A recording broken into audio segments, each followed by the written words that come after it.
തനിക്ക് ബിജെപിയുടെ രഹസ്യ കാവലുണ്ടെന്ന് ദേവികുളത്തെ NDA സ്ഥാനാർത്ഥി S. രാജേന്ദ്രൻ.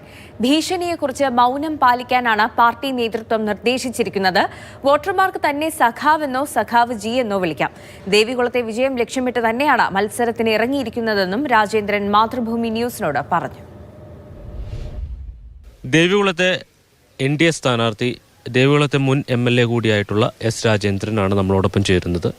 കഴിഞ്ഞ തവണ മുൻപ് മത്സരിച്ചപ്പോൾ ഇടതുമുന്നണി സ്ഥാനാർത്ഥിയായിരുന്നു. ഇത്തവണ NDA സ്ഥാനാർത്ഥി. ജനങ്ങളോട് എങ്ങനെയാണത് വിശദീകരിക്കുക? ജനങ്ങളുടെ മുമ്പിൽ ചിഹ്നവും മുന്നണിയുടെ ആവശ്യവും, അതായത് ദേശീയ പാർട്ടി എന്നുള്ള നിലയിൽ പ്രദേശത്തിന് എന്ത് ചെയ്യാൻ പറ്റുമെന്നും LDFനും UDFനും എന്ത് ചെയ്യാൻ കഴിയില്ല എന്നുള്ളതുമാണ് വ്യത്യസ്തമായി അവരോട് വിശദീകരിക്കുന്നത്.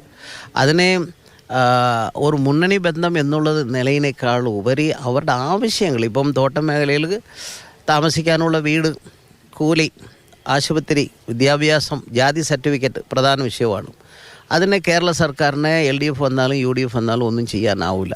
കേന്ദ്രത്തിൽ നിന്ന് ഈ നിയമങ്ങളിൽ ഭേദഗതി ചെയ്യാൻ പറ്റുന്ന അതിൻ്റെതായുള്ള അവകാശം അവർക്കേ ഉള്ളൂ, ചെയ്യാൻ കഴിയുന്നത് അവർക്കേ ഉള്ളൂ. സാമ്പത്തികം അത്തരത്തിലേക്ക് നൽകാൻ അവർക്ക് സാധിക്കത്തുള്ളൂ. സഖാവായി കണ്ടവരിപ്പോൾ ജി ആയി അംഗീകരിക്കുമോ?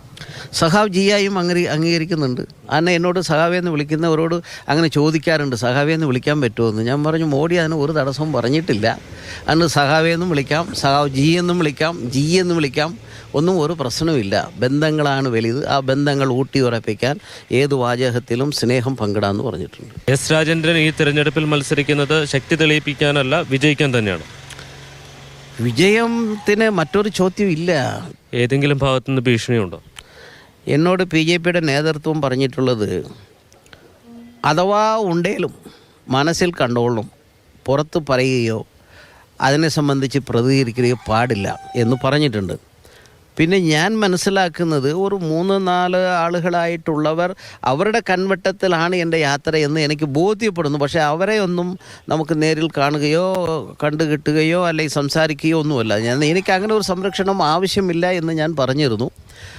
എങ്കിലും BJPയിൽ നിന്ന് അങ്ങനെ ഒരു കരുതലുണ്ടെന്നാണ് എനിക്ക് തോന്നുന്നത്. അതായത് താങ്കൾക്ക് ഒരു രഹസ്യ സുരക്ഷ BJP ഏർപ്പെടുത്തിയിട്ടുണ്ടെന്നാണോ എന്നാണ് എനിക്ക് തോന്നുന്നത്. നമ്മൾ വേണ്ടെന്ന് പറഞ്ഞാൽ അങ്ങനെ ഉണ്ട്. തീർച്ചയായിട്ടും രാജേന്ദ്രൻ ഇത്തവണ ഇവിടെ കൃത്യമായ വിജയപ്രതീക്ഷയോടുകൂടിയാണ് മത്സരരംഗത്തേക്ക് ഇറക്കുന്നത്. രണ്ട് ഭാഗത്തു നിന്നുള്ള ജനങ്ങളുടെ വലിയ പിന്തുണ തങ്ങൾക്കുണ്ട് എന്നുള്ളതാണ് അദ്ദേഹം അവകാശപ്പെടുന്നത്.